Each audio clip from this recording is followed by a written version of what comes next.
Greetings, welcome, and come on in. Start it up on whatever device it might be you're listening to this here podcast. It's the Weekly Trim with yours beardly, Redbeard. Or at least the one and only Redbeard within the next 10-mile radius, we'll say. Because Lord knows there's plenty of other you-know-whats who call themselves Redbeard out in this here world. Although I've been doing it for probably 15 plus years here now, maybe, I think. I really need to dig back in the stuff that I was doing back when I originally gave myself this name and determine when specifically that happened. If my voice sounds a little bit more odd than usual right now, it's because I'm getting over a cold. I know my voice is a little bit nasally anyway, so it's going to be even more so during this recording because I'm still probably 3/4 of the way sick, but still, be that as it may, I need to go back and actually determine when I picked up that name, because to give you a little bit of a history lesson in terms of me and where I come from in relation to not only the professional wrestling side of things, but my personality. Back when I was in high school and college, I began to realize, I can grow pretty decent facial hair. So ever since probably 10th grade, I've had at least long sideburns. It's been some variation between sideburns, the chin strap style beard. I had a full beard at one point in time. Never have rocked just the goatee. One of my favorite styles of beard, though, I don't know what you would call this, but it was like 2 L's on the side of my face to where the chin wasn't full, but it got right to the chin and then went up to the corners of my mouth, and then like the chin was vacant. That was kind of like a Wolverine type thing, but I didn't have that for very long. I don't know why either. I enjoyed that one, but it didn't work out for some reason or another. But I've had some variation of facial hair for a very long time, and that's, of course, where the name Redbeard came from, because now if you look at me and you say, that's Redbeard, it kind of could be somewhat misconstrued with Graybeard, because I've got a lot of salt and pepper going on here these days, from the fact that I work a stressful job, I've got a wife and a kid and a mortgage and bills and various health issues, and it's just, it's one of those things where it's like, all right, it is what it is in terms of this moniker you gave yourself not necessarily fitting what you are anymore. But at any rate, back in the day, I started calling myself Redbeard because I was writing some little articles and whatnot on a professional wrestling forum that had some association with a local promotion that I wound up doing some work with in terms of writing some stuff for their flyers and whatnot they would hand out at shows. They had a program that they would actually distribute at shows, and I wrote some stuff to go in there for them and did some web programming and other graphics type work as well there, and it just sort of latched on to the name Redbeard because the need for a name was such that I didn't always want to go by my real name, but the real inspiration for the name, beyond just my facial hair, was an interview that I saw with Triple H where he was talking about when he broke into the business and how that era was much different than it was during like the Attitude Era. And he said specifically during that interview that when he broke in, you had to be a pirate or a clown. And I thought, pirate. Of course, this was well before any of the Pirates of the Caribbean movies or any of that craze came around. And I was just like, I was thinking to myself, pirate, Blackbeard, Redbeard. surely there can't be that many people out there who call themselves Redbeard. And, of course, the naivete of a 17, 18-year-old kid at that point in time just started using the name Redbeard, and it stuck, and I've kind of become known as the Redbeard in this part of the world anyway. The funny thing, though, is that in terms of that name having certain connotations to it, it's funny because evidently there was I don't know if he was a member of the people who were behind the Pirate Bay in terms of like the file sharing service that existed a couple of years ago, but there was some way, shape, or form a guy who called himself Redbeard who was involved with some scheme of that nature. And I actually had somebody ask me at one point if I was that same guy, and I had to backpedal there and say, no, that is not me, for sure, not me, because that's not something you'd all want to be involved with there.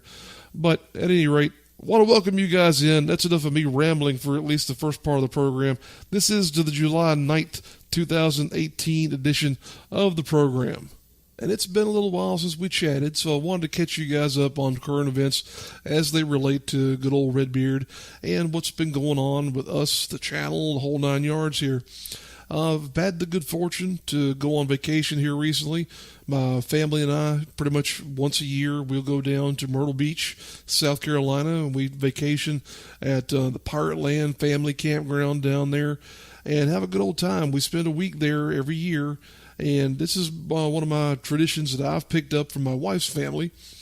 They've all stayed at the Pirate Land facility there for 30 plus years, probably around the same time of year every year. So it's a holdover that we have continued, and we have a great time down there.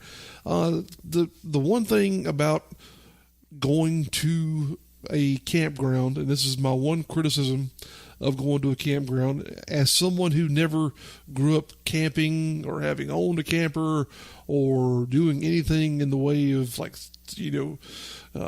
maintaining one of these campers or whatnot, when I go camping, I can't not feel as though I'm almost constantly dirty.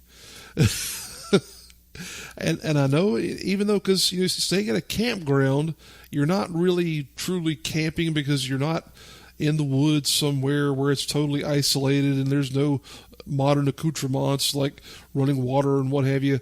For crying out loud, at this particular campground, there's Wi-Fi if you can get it to work. The Wi-Fi didn't work at all really where we were in the campground, which we were staying in some of the villas that they have there on the site, which they're kind of like the villas are kind of like a mobile home that's been modified a little bit to accompany more people. They've added like bunk beds, for example, in the one that we were in, but it's got a kitchen, a couple of bedrooms, full bathroom, it had a very nice little living room type area in this one as well, because this is one of the newer villas that they've got on the property there at Pirate Land. But, the fact that the Wi-Fi didn't work, it was like, all right, okay, good thing that we have unlimited data on our phones, because otherwise we'd be totally dead in the water as far as wanting to do anything Facebook related or Twitter or whatever else. Which we got into some trouble last year because we weren't on the unlimited data plan at that point in time. We thought we were going to have access to Wi-Fi. Didn't have access to it then either. We weren't staying at the villas. We actually were staying at a friend of ours' permanent site there, but didn't have access to Wi-Fi then either. Wound up going over our plan, and we had, I forget how much in overages on that next bill, but regardless, it's a nice place. Fun to spend time with family, great accessories as far as like the pool and whatnot that our son really enjoyed. But man, I just always feel dirty. And I don't know if it's because of the fact that you're wearing usually sandals or flip-flops and it's like there's always dirt no matter where you're walking, or the fact that it's just ungodly hot every year that we go down there. It seems like it's the hottest week of the year that year thus far. And it was true this year. The week we were down there, it was the hottest temperatures that we had experienced yet in 2018. And it just blows my mind that it happens every year. And, it's like I've mentioned before here on the show, I'm not a fan of hot weather. Doesn't matter how long. I'm 38, or I'll be 38 years old here in a couple of weeks. I will never adjust to hot weather fully. I mean, I can sit in, a dry heat and not be affected all that badly, but the humidity that we have here, you might as well, have me jump into a body of water, and I would have that same level of just plain old being wet all the time sensation that I'd get from being in this hot weather all the time this time of year. So, I hate to complain about a vacation, but, it is what it is in terms of just those little sensations, those little things that get in the way of really fully being able to enjoy a trip like that. But we did have a lot of fun on this trip, though. Very enjoyable in terms of just relaxing and not doing a whole lot other than spending time at the campground. My wife and I, we have this little putt-putt competition that we usually do with each other while we're there in Myrtle Beach. We decided not to do it this year because last year when we went through our little tournament pacing, it wound up being a real big ordeal in driving up and down Myrtle Beach, Highway 17 there, trying to find these courses to play, and then just, the cost involved as well. It was like, we enjoy doing this, but man alive, it's just a real hassle to get this thing done. So we decided not to do it this year. We did play one round. We played one game there at the mini golf course on the Pirate Land property. I won by 3 strokes, but we, like I said, didn't do the tournament. So I don't get the trophy that we have and whatnot, but I did win by 3 strokes. So let it be known that I was the winner this year. That's what we're going to say anyway. And other than that, the big thing that we did, in my opinion, on this trip was our return to medieval times. We're big medieval times fans, or at least I'll say this. I'm a big medieval times fan. I don't know if my wife just humors me by going to this point in time, because one of the first ever trips that she and I took was to Myrtle Beach. We took a little weekend getaway back when we first started dating. And we went to Brook Green Gardens and House of Blues, various stuff like that. And then we went to Medieval Times.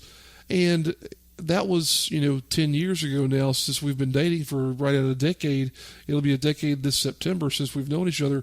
And we've been married for 8 years here now. And throughout that entire course of time, we've gone to Medieval Times at least once a year. We've now been to 3 of the castles that they have: Myrtle Beach, Atlanta, and Orlando, or Kissimmee. I don't know if they refer to it as Orlando or Kissimmee. It's one or the other. But we've been through several iterations of the narrative of the show itself that they have there. And this new show just debuted at the castle in Myrtle Beach within a past, I'd say, month to a couple of weeks from when we were there. And a few other things have changed at the castle as well. For one, they've changed the initial queue that you go through as you're making your way through ticketing there when you're coming into the castle. It used to be they had this set up to where you were ushered through a couple of different lanes, to where if you had already purchased your ticket, you were on either one side of these kiosks or the other. Now it's kind of all one lane, and it gets confusing at one point because you're following everybody in the same direction. You think you're at the right spot, then they tell you, nope, you got to go back there. We were told to come here. Okay, we'll go back over there. And then they tell you to go back over there. So that was a little bit weird. It was a little bit off-putting because they had this one section, this one lane, and if you've never been to Medieval Times, there is a royalty upgrade that you can get where you sit on the first or second row. That to me is a total waste of money, I'll tell you, because the higher up you are in that arena, the better you can see. I don't really want to be down front for it, because if I can see what's going on a little bit better from up above, then I want to be there. So that's just me. If you want to pay an extra $30 to be right down there, then that's your call. But to me, for my money, I could spend that on a drink at the bar or, some kind of souvenir for my kid or whatever else. But if you want to spend the extra money, by all means, sit down front and, have a horse breathe on you or whatever. But that lane there was for royalty, and it sort of ushered people into the change that they've also made to the photography gimmick, in that it used to be everybody came in and you got your picture taken with either the Falcon or the King or Queen or somebody else who was part of the royal, I don't know the proper word, the royal guard there or whatever, like the King, the Princess, somebody there. Now, if you're not a customer who's purchased the royalty package, you go to this little stand where it's like you're going to pull the sword out of the stone. However, if you've purchased the royalty package, you get to have your picture taken with the new main character of the show, which is the Queen. Yes, forever we've had a king and a princess. Now we have a queen. The feminist movement has struck medieval times. Yeah, everybody is suddenly hating me because of the fact that I made a slight jab at the feminist movement there. But that wasn't what that was. I promise you, that wasn't what that was. I'm all for women having rights and whatnot. I think it's groovy. But this is a big change for them. They've never had a female primary character to the medieval times narrative. And I'll say it's probably past time for this to have happened, but it's cool what they've done here, because it seems as though, and I don't know that they've ever, like the people behind the scenes at Medieval Times, if they've ever confirmed this as being part of canon, but it seems like this character who is the Queen was at one point in time the princess, because they reference the king character as being Don Carlos, who is now passed on. I think that was the same as the name of the king who was in the prior version of the story, the most recent version of the story anyway. So it'd be pretty cool if they did that, because it's just building this narrative and building this legacy of these stories that they've told. Overall, the story is very cool. They've really increased the amount of fighting that you see, which that's what everybody's really interested in seeing anyway.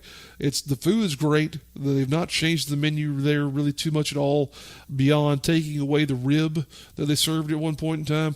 Now you get an ear of corn. They've also changed the dessert from what used to be an apple turnover to now you get a piece of what is it?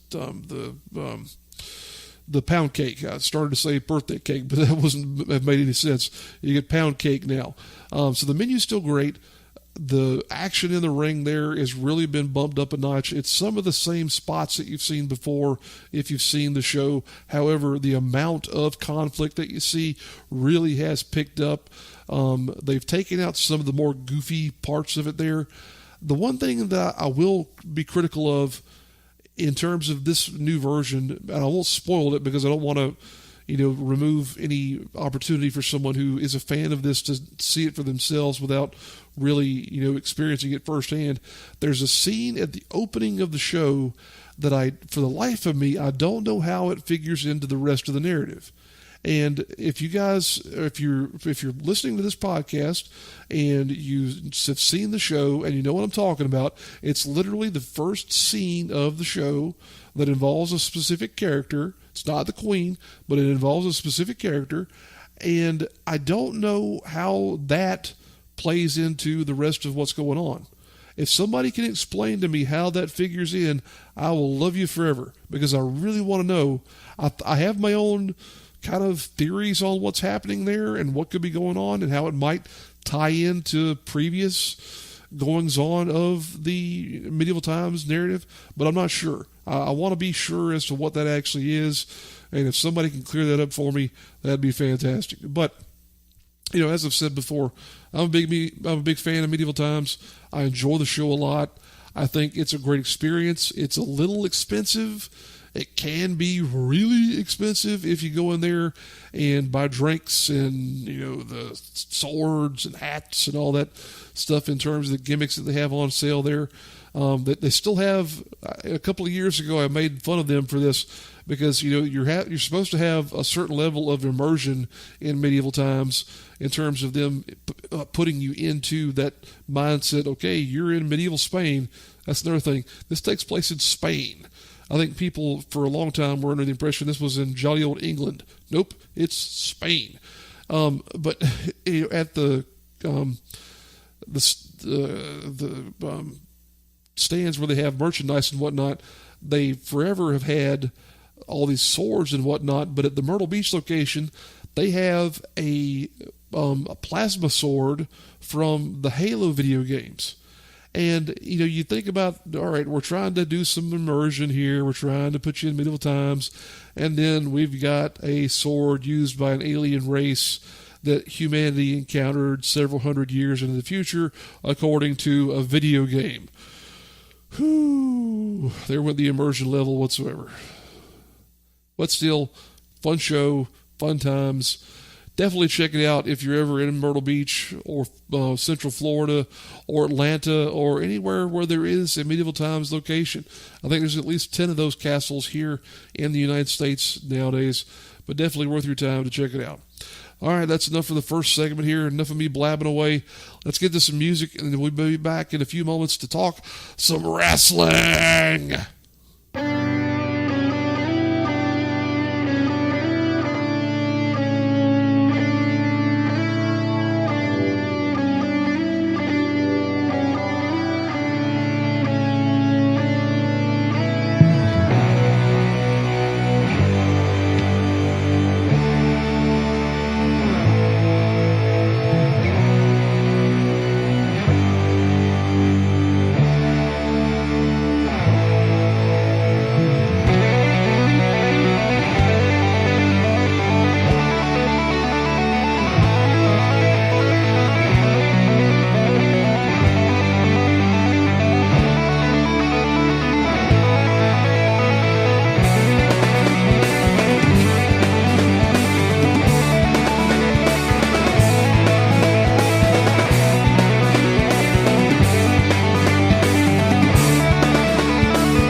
Hey everybody, welcome back. Thank you for tuning in with us here on the Weekly Trim with yours beardly, Redbeard.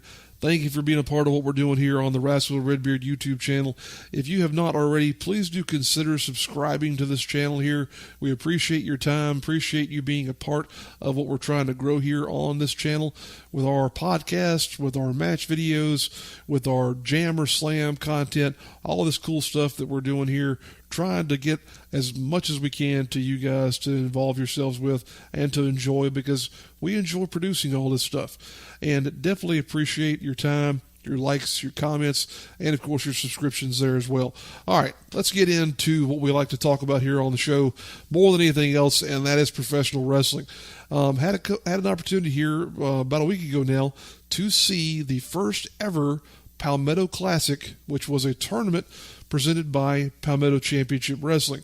PCW has kind of become my default promotion here because they, quite frankly, have been the most easily accessible promotion to me as far as driving distance and whatnot is concerned. That's not to say that that's the only reason that I go to their shows, though, because they have put on some very quality events here recently, and they are part of, I'll say, a scene that is continuing to grow here in the Mid-Atlantic and really prosper. Because at this event, they had between... I saw some people who were saying it was close to 400. I don't think it was that high. I think it was legitimately between 325 and 350 in terms of the draw for this show here. But a great performance and a great lively crowd that showed up, and is an example of the fact that people in this area want to see live performances. They want to see great live wrestling, because a show like this had just a phenomenal collection of talent on there. And I think that's what people really are willing to come out and see these days. As we said, this was a tournament. This was an 8-man tournament, single elimination, first ever that PCW has put on. Hopefully, this will become an annual thing here, because this first edition really gave them a high bar to live up to in the future in terms of the competitors that were involved in the matches themselves. In the first round, you had Tracer X taking on Elijah Evans IV. Tracer X did win that match. Elijah Evans, I think he might have had a match in PCW at some point in time. But if not, this was certainly going to be his debut for the company. He has wrestled in the Carolinas, in South Carolina previously. It was interesting to see him on the card from the fact that he and Ethan Case, of course, at one point in time were the worst case scenario tag team. But they didn't have any interaction with each other during this show. So we'll see maybe if that happens again in the future. Who knows?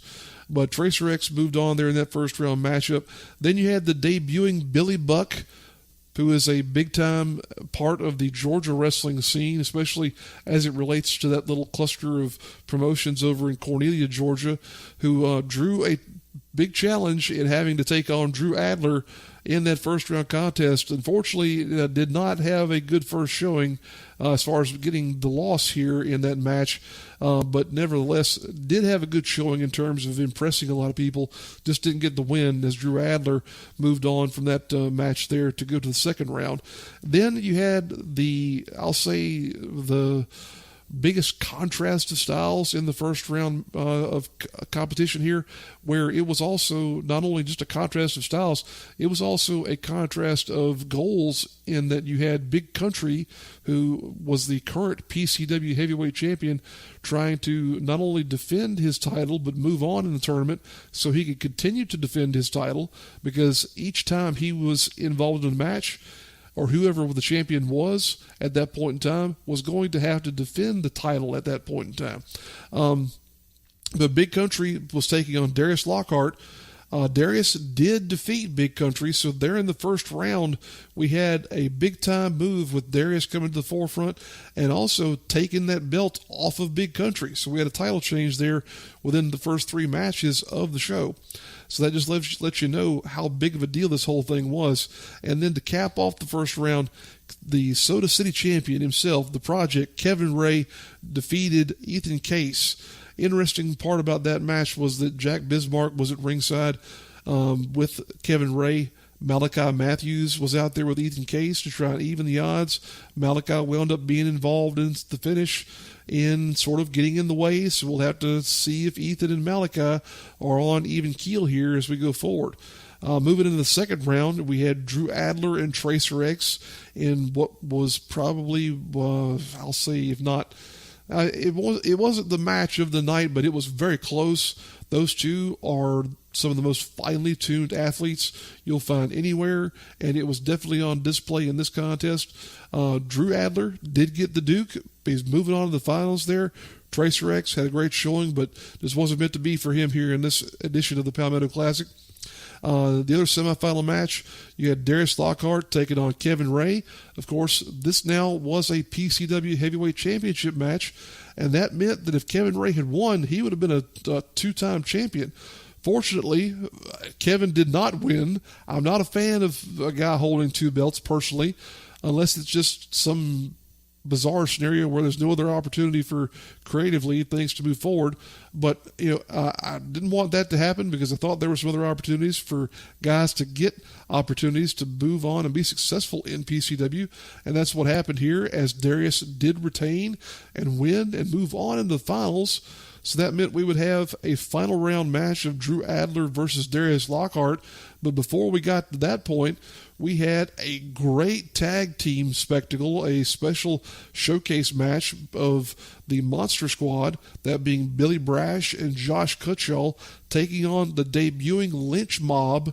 If you've never seen Joey and Matt Lynch, these two guys are phenomenal competitors. Both could qualify for the 205 Live circuit in WWE. However, here recently, only Joey was involved in one of their recent tapings. So if you've not seen him before, or these two guys, definitely check them out. They're worth your time and effort. But the Monster Squad pulled it off. They got the win, taking out the Lynch Mob there in their debut.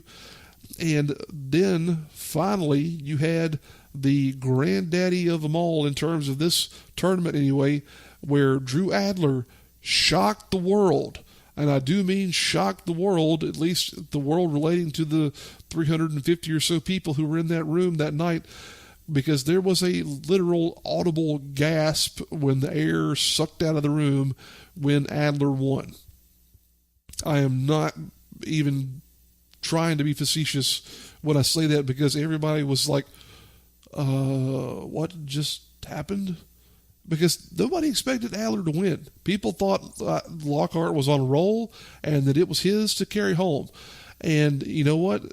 I made this comparison to some folks who were there that night, had a chance to talk to Heath Mulligan and appear on his show there with the South Carolina Pro Wrestling Report.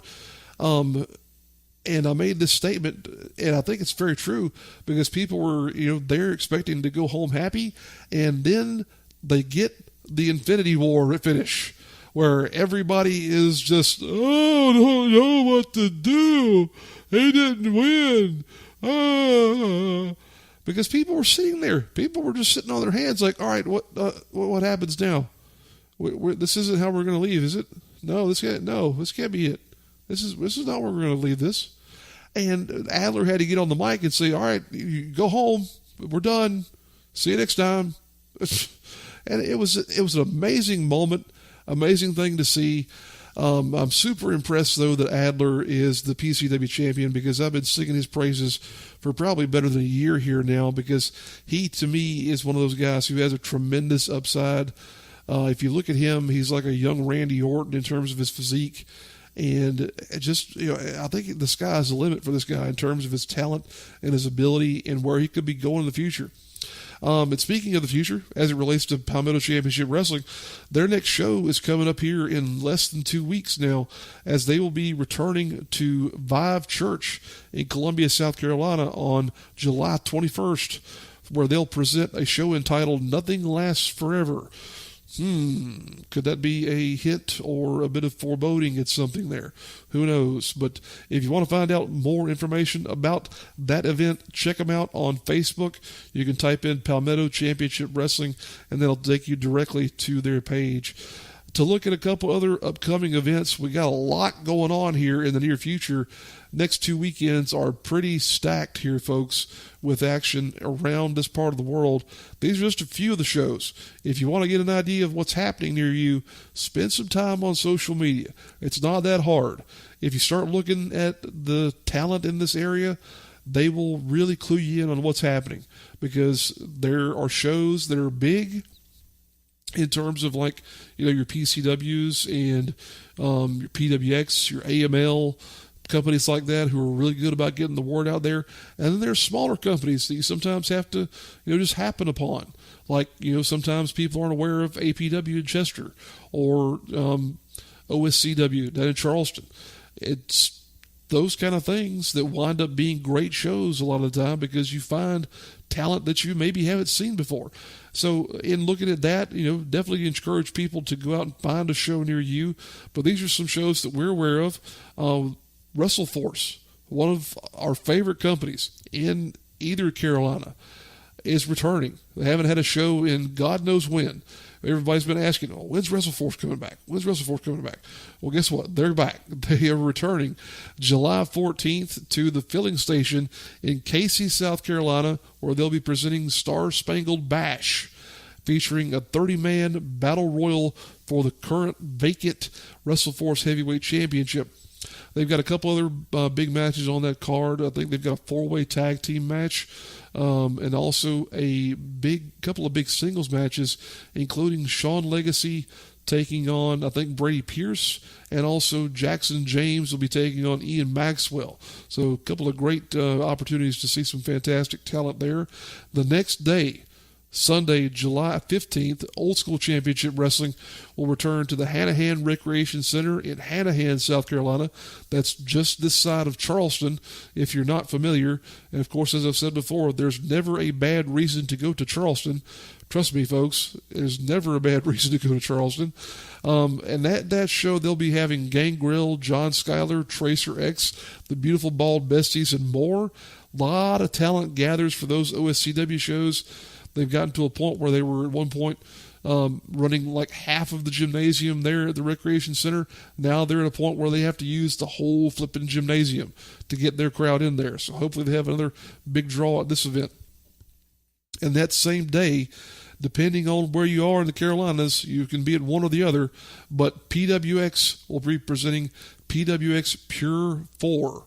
If you're not familiar with the Pure events, Pure is a very scaled-down, raw presentation to where there's not a whole lot of glitz, not a whole lot of glamour, very small-scale, intimate shows featuring up-and-coming talent. Not always the guys who are on the main PWX roster, but guys who are making debuts and trying to make a name for themselves in this part of the world. And they're going to have a lot of debuts at this event here. You've got not only Shawn Legacy, but Cam Carter, but other guys that you are very well aware of, like the Gymnasty Boys, and also Effie. Oh, my Lord. If you are not familiar with Effie, folks, you need to make yourself aware of this man right now. He is one of the most entertaining personalities that I have ever encountered in wrestling, period. That's WWE, anything around here as far as independents are concerned, anywhere. Effie is just crazy, but he is super entertaining. And then a week later, from that show there, PWX will be back at the Hebron Hall Center that they've developed there in Charlotte, North Carolina, to have a full-scale event with the full PWX roster, which they're calling Too Close for Comfort 2. Now, as we mentioned, normally the PWX events are much larger venues, but this is going to be at their Hebron Hall event center that they have there in Charlotte. I think they can have about maybe 200, 250 tops in that building in terms of the actual attendance. But this is a special occasion because, as we mentioned, this is being called Too Close for Comfort 2, and it's because of the fact that they are trying to mimic the environment that is known from the Fest wrestling shows down in Florida.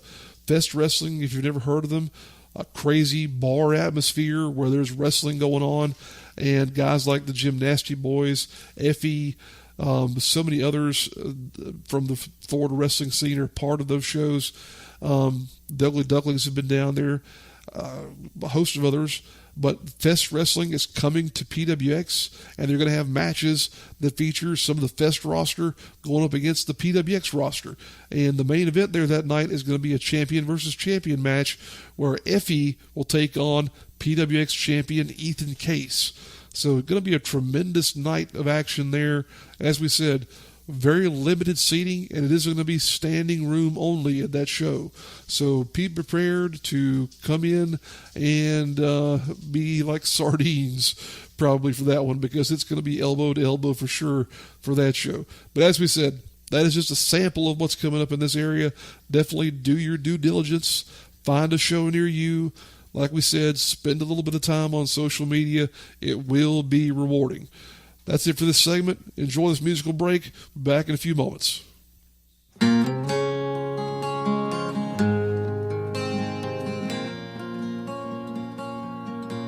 His mama told him when he was young, said, sit beside me, my only son, and listen closely to what I say,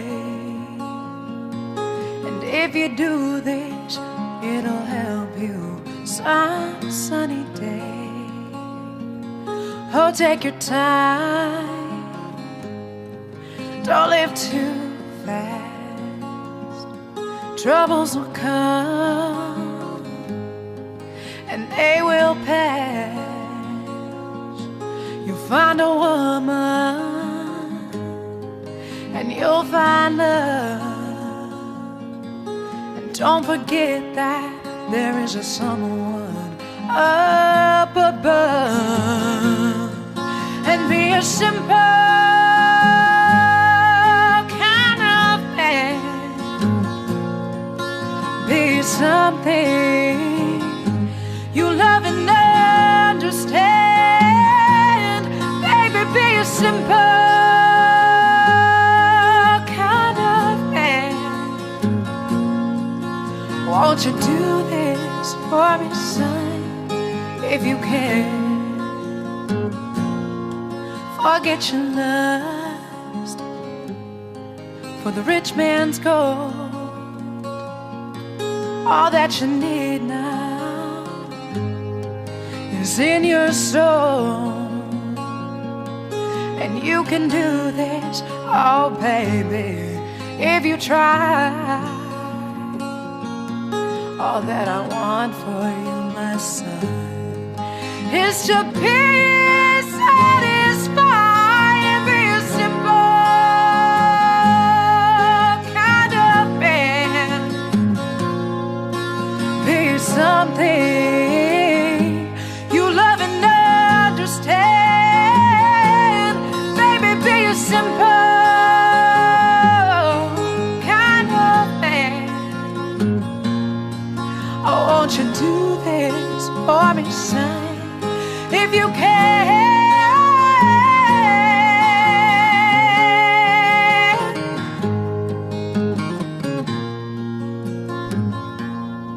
Oh, don't you worry, you'll find yourself. Follow your heart and nothing else.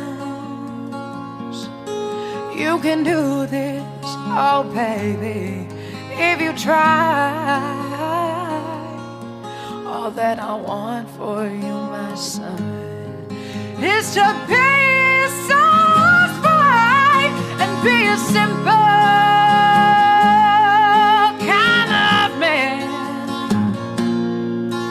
Won't you do this for me, son, if you can?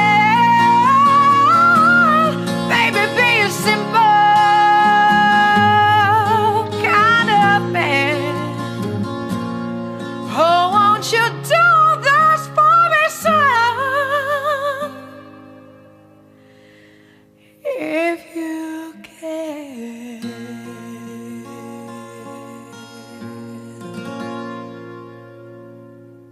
Hey everybody, welcome back. Thank you once again for joining us here on the Wrestling Redbeard YouTube channel and for tuning into this show, The Weekly Trim, with yours beardly Redbeard. Now, we talked about wrestling there in that previous segment. To talk about some other sporting events, I will say that this is a very sort of an ironic time of year in terms of it's summer. This is when, there should conceivably be a lot of sports stuff going on. But, we only have, realistically, Major League Baseball in terms of sports domestically to entertain ourselves with. Of course, you've got NASCAR that goes on this time of year. But quite frankly, I'm going to go ahead and say it. Who gives a rat's what about NASCAR anymore? I watched NASCAR. I shouldn't say I tried to. I was very involved with NASCAR at one point in time. My aunt and uncle and I, we used to go to the All-Star race that they have in Charlotte every year. And it got to a point where we just were no longer interested in it. It was such a long and endearing day to involve yourself with that it was just a real challenge, to invest a full day there sitting at that racetrack in the heat and having to deal with high prices for parking, tickets, concessions, the whole 9 yards. It was no longer, really something we were interested in pursuing, especially because the last year we went, to give you a sense of how long it's been since I've been to a real race. The last year we went to that event was the year that one of the pedestrian bridges collapsed. That'll give you a sense of how long ago it's been, because if you're familiar with your history, you probably can recollect when that was. But NASCAR, I'm recording this the night of the Daytona race, and I don't even have it on TV, so, who cares about NASCAR really anymore? But, at the same time, we've got two major sporting events taking place right now, and I don't think enough people are really paying that big attention to them. And of course, I'm talking about Wimbledon and also the World Cup. I've had some opportunities here the past couple of days, because this is July 4th week. We've had some days off here. Had a great opportunity to spend some time at home and get caught up on a few things here and there. And, in watching some TV, I gravitated towards Wimbledon and World Cup coverage. And, I'm a soccer fan to a point, because I enjoy watching an MLS match here occasionally. Really enjoy watching Premier League. I'm a Tottenham supporter. I do like the Spur. I just, it's kind of weird, I'll say, in how I became a Tottenham fan, because people say, oh, well, they were doing real well here a season or two ago. You're just a bandwagon jumper. No, I picked up Tottenham because of the fact that I'm a University of South Carolina Gamecock fan, and I looked at the logo and I don't want to say mascot for Tottenham, but it's kind of a gamecock. So I was like, all right, well, that's just a natural progression for me. I'll be a Tottenham supporter. So here I am. I'm a Tottenham supporter. But, I like watching the team there. I like watching Premier League. But when it comes to World Cup soccer, I will admit to never having paid a huge amount of attention to it, because, primarily the United States team has never performed all that well. And you kind of want to root for the home team. It's one of those things where any sporting event that you don't have a real vested dramatic interest in, it just isn't that entertaining, it isn't that interesting, because, if you don't have a team to support, you're kind of just watching it for the sake of watching it. And soccer, up until here recently, was not something I wanted to really invest my time in. But having watched several of the matches here recently, man alive, this edition of the World Cup has been super competitive. And there have been some scenarios where, I wanted to reach out to people and be like, hey, if you've at all been slightly interested in soccer, you need to watch these World Cup matches, because it's one of those things where it's like, okay, checkers and chess and whatnot, they're fine games. But when you watch or you interact with someone who's playing those games at a super high level, it's like, my God, what is going on here?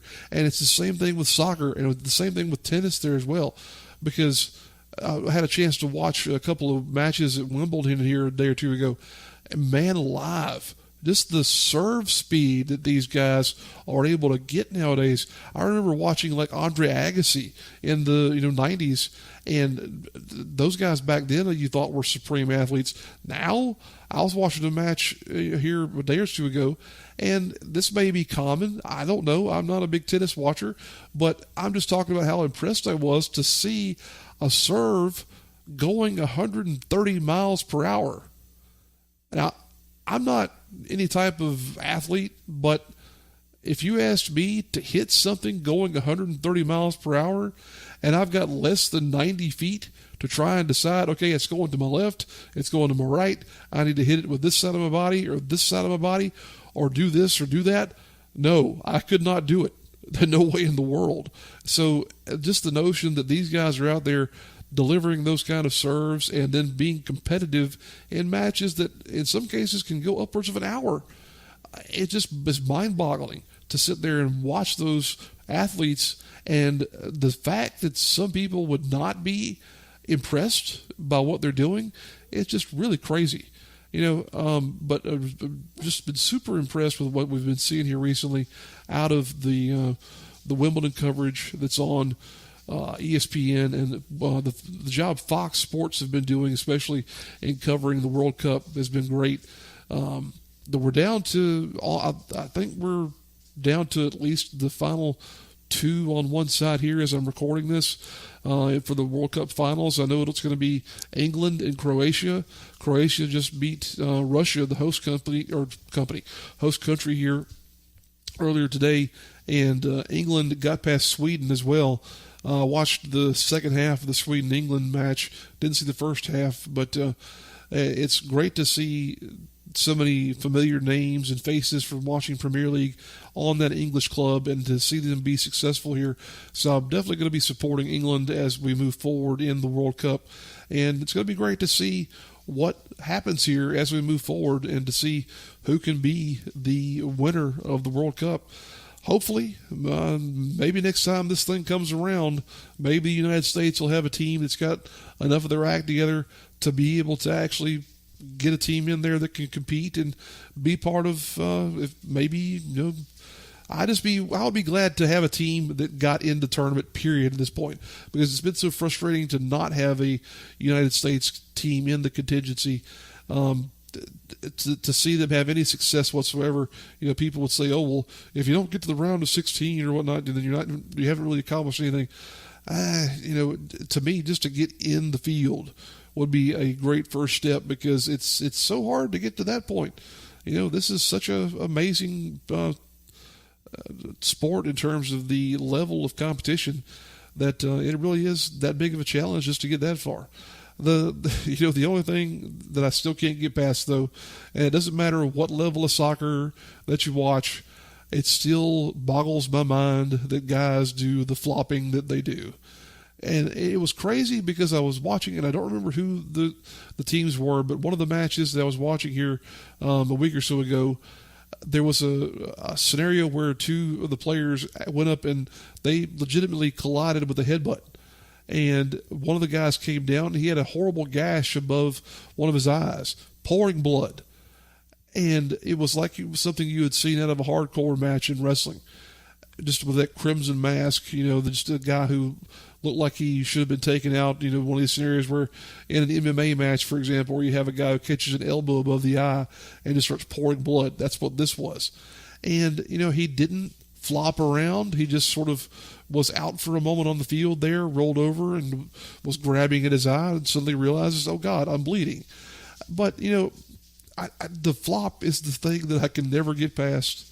If they didn't do that, I would be totally on board with whatever these guys are doing.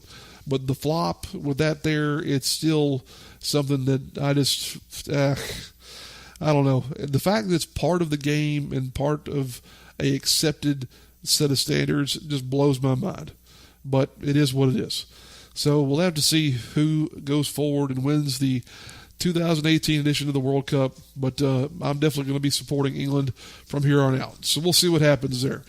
We'll take a break, enjoy some music, and we'll be back for our final segment of this edition of the Wrestling with Redbeard channel's podcast. I almost said this edition of Wrestling with Redbeard. That's totally something different. We'll be back to wrap up the show, where I'm going to be drinking something. Let's get out of here.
Welcome back, ladies and gentlemen. Thank you for hanging around the entire show and for now getting into the final segment where we like to do a segment that we call What's Redbeard Drinking? An opportunity for me to give you my critique of something. It's been a beverage pretty much every time that we've done this, but it might be something different. Some occasion it might be a food item. It might be a product.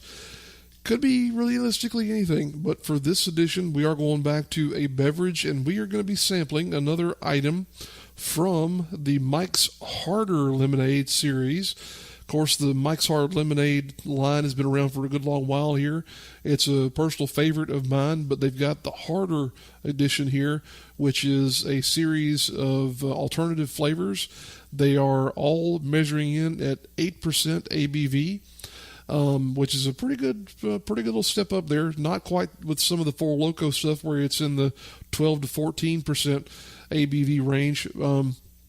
But this one, we had an opportunity a couple of episodes ago to try the traditional Mike's Harder lemonade flavor.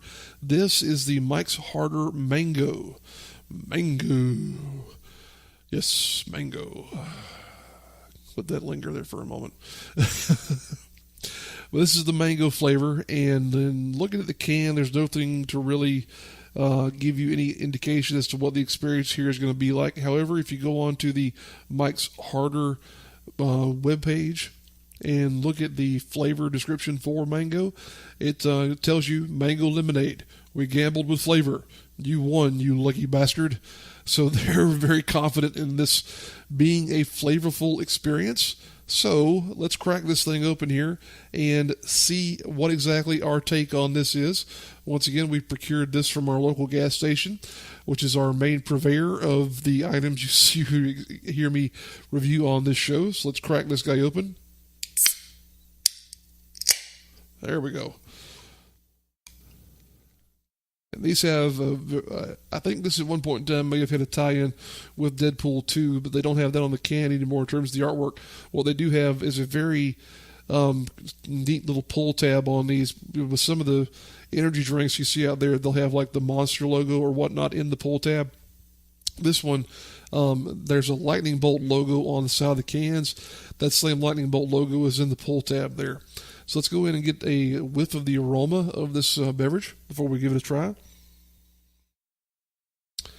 Okay, I will say this. As we mentioned at the top of the show, I have a cold, so I cannot smell that great in terms of being able to pick up things. Definitely am getting the mango, though, right off the bat. This definitely has the scent of a fresh mango, I will say. So that's very interesting. Not getting, this is, as we said on the site, described as mango lemonade. So I'm not sure if there's maybe a combination of lemonade and this, but definitely picking up on the mango aspect of this. Let's give it one more whiff here to see if we get anything else as far as the aroma is concerned. It has a little bit of that kind of acidic scent to it, which mango to some degree has that too. But like if you get up close to a fresh, especially like a grapefruit, for example, how it has that kind of acidic tinge to it. When you give that a whiff to kind of give you a scent of, or excuse me, an idea of what the scent and aroma of this is. But we're not smelling this thing; we're drinking it. So let's go ahead and see what this thing actually tastes like. Here we go.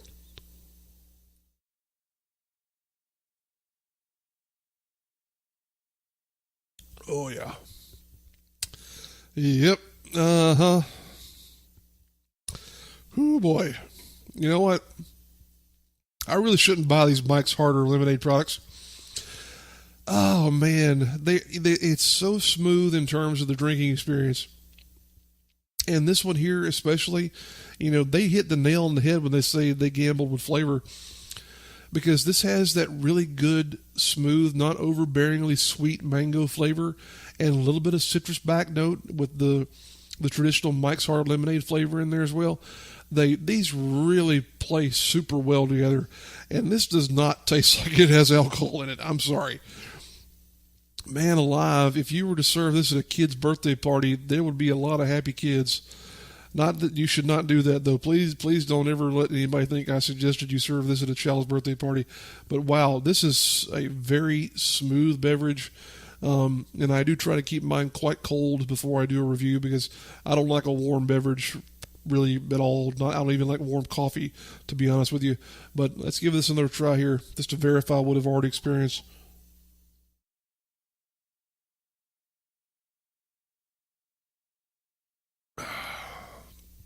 Wow. That is awesome. That may be my new favorite in terms of what I go to for a quick grab out of the beverage cooler when you're having a weird day or whatnot and you need something to try and take the edge off.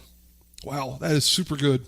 And as we said, a lot of times with these, I don't want to call them like, they're not really a malt beverage, but with these, lemonades and with the harder style of drinks out there where there's a greater ABV involved, so many times you have that real overbearing sweetness or that overbearing malty flavor that punches through everything.